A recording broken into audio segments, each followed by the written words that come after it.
Alright. Problem number 8.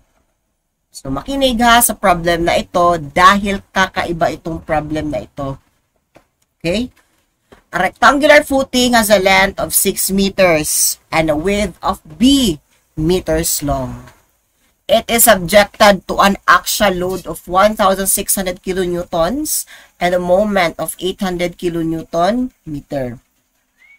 So, given yung figure natin detail dito, meron tayong rectangular footing, tapos 6 meters yung length, mahaba na portion, tapos yung width, denoted as B, eto yun. Okay? Determine natin yung value ng B kung saan yung allowable soil bearing pressure is 200 kPa. So, isolve na ito na una. Kaning letter A. So, given tayo no, yung condition niya, allowable soil bearing pressure na 200. Unsa ni siya? Q gross, Q net. This is Q gross. Nako ha, Q gross na siya. Alright. So, what is our first step? Again, check for the value of your E. That's M over P. M over P. Moment mo given sa problem 800 all over P given 1,600. Masolve na to 0.5. 0.50. Next, compare to sa B over 6. Now, again, imong gamiton diri nga B ha is kaning 6 meters. Dili ning B diri. Again, kaning 6 meters imuhang gamiton. Okay? And sa aning orientation, imong i-assume always nga unsa mas gaak ang imuhang moment, di ba? About y-axis. Therefore, kung about y-axis, paano na siya? Na. Or along x-axis. Again, along x-axis, meaning parallel sa x-axis. About y-axis, diri siya mo rotate sa y. Nako ha? Which is, sakto gyapon no? Parallel siya. 6 meters. Okay. B ni mo is 6. Na, 6. Dili ka rin B ha. So, naakay, ayun. What can we say? Your B is less than B over 6. Therefore, wala kay uplift. Kung wala kay uplift, combined stress formula.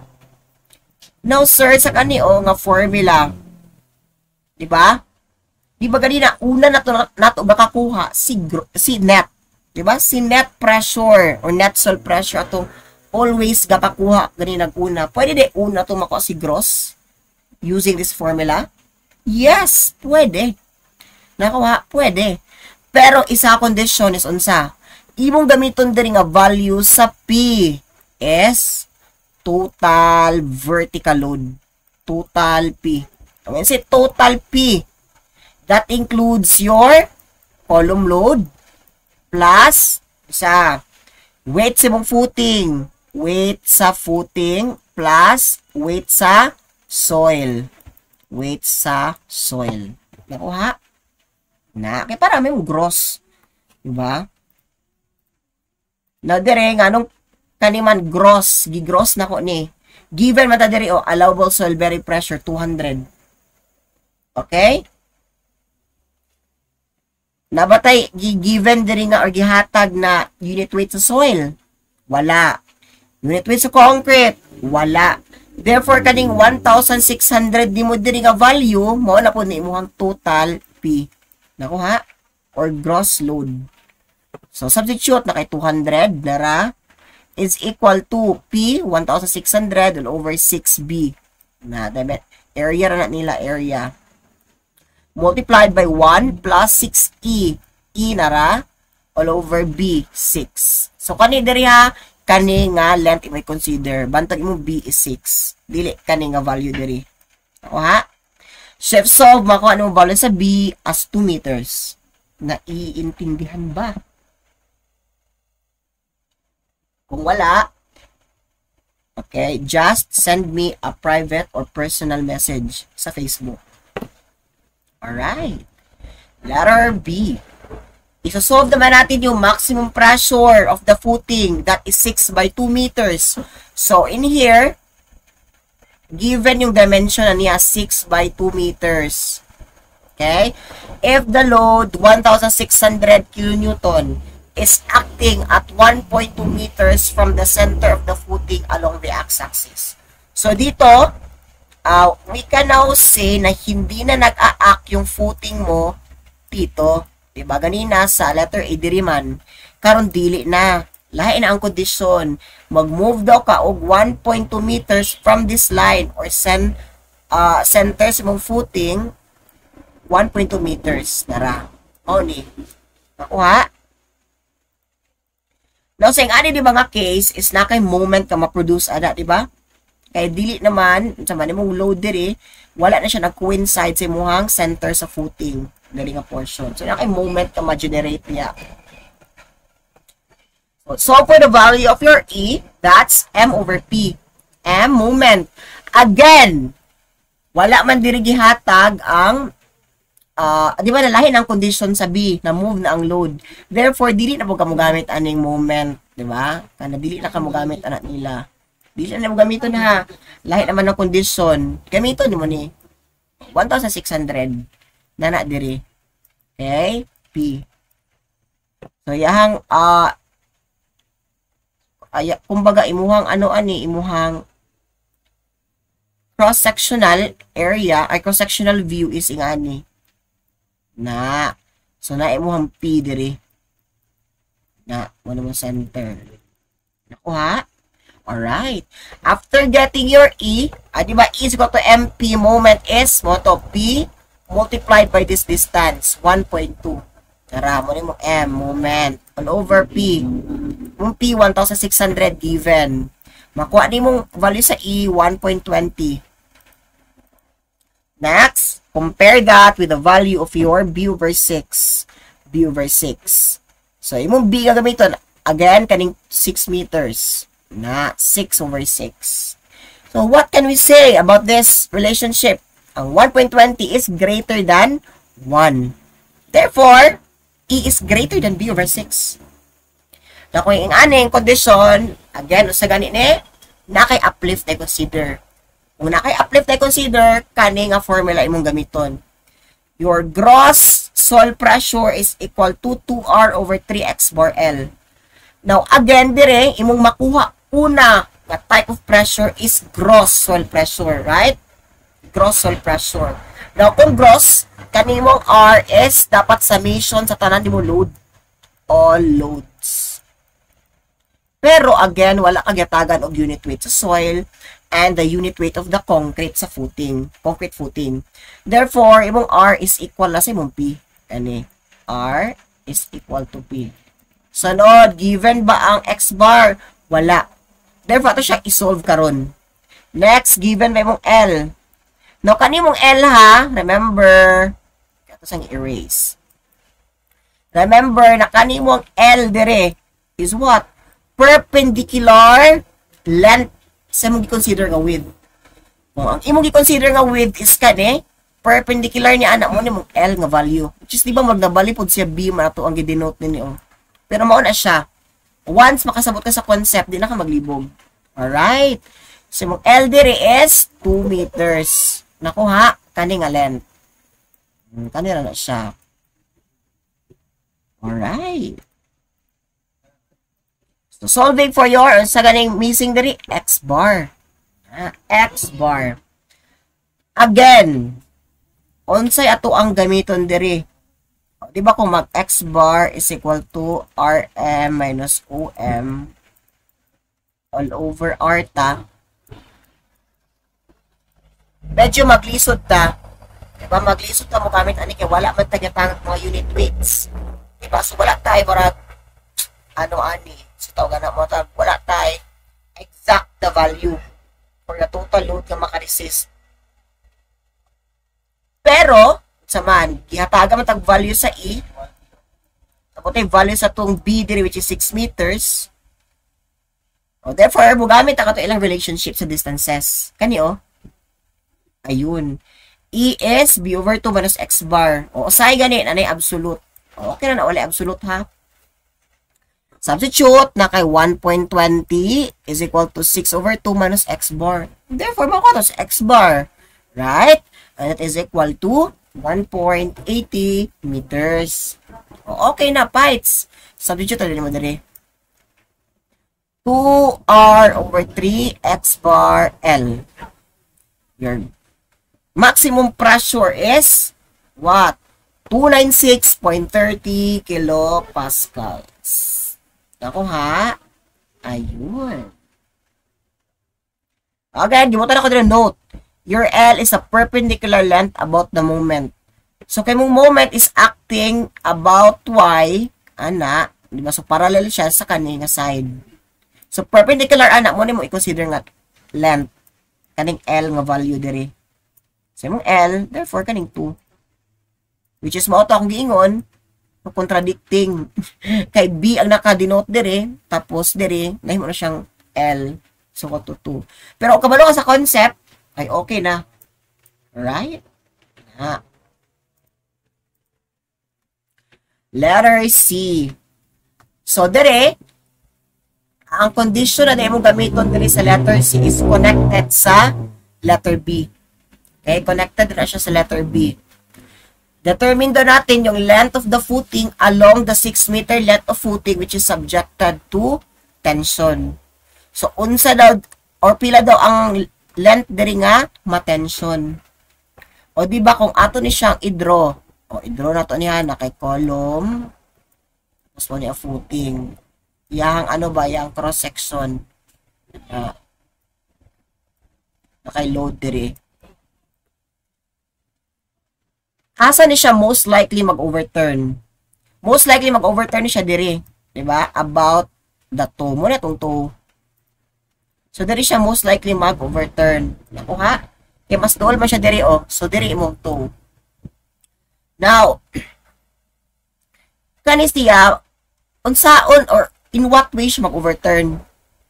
O, diba ingani? Wait, ito i-draw. Diba mo naging ani, oh?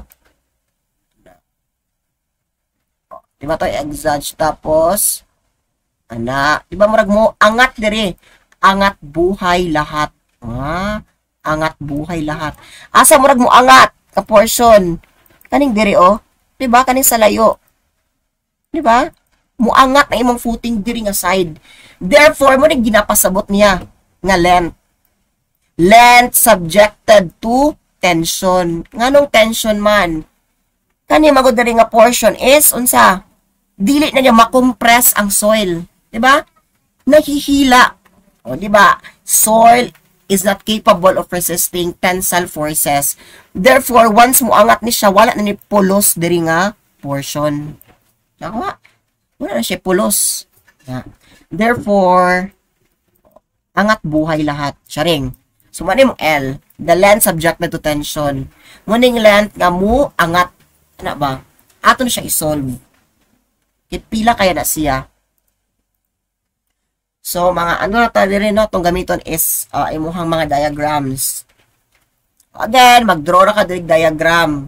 Tapos, ang diagram nimo at the base of the footing, kung imo siyang i-draw, mag shear and moment diagram ba, is linear or in first degree. Ay nga na siya. Okay? Now, wala ta kabalo kung tinuod ba jud ni. Pero kung example, na adjul length na subjected to tension, imong makuha diri nga value which is kani, di ba mo itong length subjected to tension, positive yung value. Di ba? Kung naa kay length to tension. Pero once man negative, therefore wala. Alright? Wala ha? So, unsay pasabot ana sir kung wala? Yung pressure diagram ana, unaon, most likely pa yung ani, trapezoidal. Alright? Trapezoidal. Pero kung nagani siya value ang L, more na to ang ganina. Diba? Katong condition sa uplift. Kung sa to condition sa uplift, kaning ing ani, oh. Wait lang ha. Ay, highlight. Kaning ing ani. Diba na kay, let's say, ana. Kunin mong Qmax, right? Kunin mong Qmax. Diba, 0 dire. More na ni siya nga portion. Diba, extend na siya. Mauna ni. Nakuha na, I hope nagigets ha. Okay. So, let's say, i-plot na to atong column load. Atong column load na disto nga, no? Adere. So, ito siya project pa dere na kay kani 1,600 kilonewtons. Okay. Tapos, ang resultant na nimo, again, ang resultant nimo niya, isa raman ka force. Therefore, resultant nimo ani is, again, 1,600. Equal ra. Dabari kay gibutang diri nga, another force. Di ba wala? Therefore, equal na sila. 1,600 diri, so ubos 1,600. Now, dili na sila mag-atbang. Okay, dili na sila mag-atbang. Kay kaning diri nga force is, diri man ako, mura man ang unsa na? Gi-project. Gi-extend. However, kani dire, resultant is centroid sa kaning rectangle. Nakuha, centroid na niya. Which is, kung imong naon, ang distance sa paingon dire is, pila ni? 1/3. Diba? 1/3 na distance. Kung kani x, the triangle man eh. Kung kani x, therefore, kani 1/3 x, na, kani dayon, diba, kamalo na mo, 2/3 x. Nakuha. I hope nakuha. Again, atong ipang identify ang mga distances. Sa kaninga load, pila yung distance pa ingon dire. Diba, giingon sa statement B, connected ramagoning C sa B. Unsa? 1.2 meters from the center of the footing. So, 1.2. Again, kaninga load, di mo resultant, paingon dire, again, 1/3 of your naman. Kung kani x, di kan dire, paingon dire, muna mong, muna nga value x, kaninga distance is 1/3 of x. Kung 1/3 ni siya, pila kani siya nga distance, kani mo critical, o atong na pila. Again, pila. This is, di ba, ang total ani nga length is 3 meters, right? Half sa 6. So, 3 minus 1/3 of x. Na, 3 minus 1/3 of x. Nakuha. Nakuha ra. After that one, mag-take din kag moment about this axis, y-axis. Diri mo tanan, dalon, diri ka mag-summation of moment. So, taking moment at center of the footing. Ato say parotate, 1,600 multiplied by 1.2.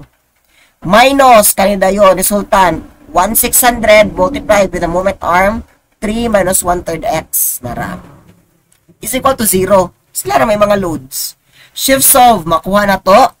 X is equal to 5.4 meters. Nagets? I hope nagets. However, what if di ka ganahan mo kuha ani, okay, what if masayop ka ani nga portion, di ba? So, instead na mag-moment ka diri sa center sa mong footing, diri na lang ka mag-moment sa toe. Kanya toe. Diri na ka mag-moment. Okay, ato ipakita. Kung diya ka mag-moment is, ingani ang may tabo. Kaya, ako manual ha. Kani 1,600, pila man nga distance. Pila nga distance. Diba, kung kani 3 minus 1.2. 3 minus 1.2. Okay. So, naakay 1,600 3 minus 1.2. Minus kanina yung sa ubos. 1,600 times 1/3 of x. 1,600 multiplied by x over 3. Shift, solve. Makuha ni mo, 5.4. Okay, 5.4. Yapon, same ra. Nakuha. It's either mag-moment ka diri sa toe or mag-moment ka sa center. It all depends on you. Okay? Next. Muna imuhang area nga, masubject to tension na. So, diri length raman ipapangita. So, kanila nga length. Kani, let's say, Z. Okay, let's say, Z ni siya nga distance or length. Now, diri, unsaan ipapangita? C is equal to 6 minus x. Ha? Yun sa pagkuha. Kani, di ba? Ang, mangita na relationship. Di ba, ang total, total length is 6, right? And total dire, x plus this z, pila man, z man ni o. 6. So, x plus z is equal to 6. Baka na siya nga relationship. Or, z is equal to 6 minus x mo ni. Right. Nakuha mo kag-value sa x of 5.4 meters. Substitute. C is therefore 0.6 meters. So, mauni siya ang length sa mong footing na mo angat. O subject to tension. Kung mong length sa footing na angat buhay lahat. Kakamping. Isang kakamping ang length na ito or ang portion na ito ng footing. Nakuha? So, that's all for Lecture 9. See you sa ating discussion for Lecture 10. Goodbye!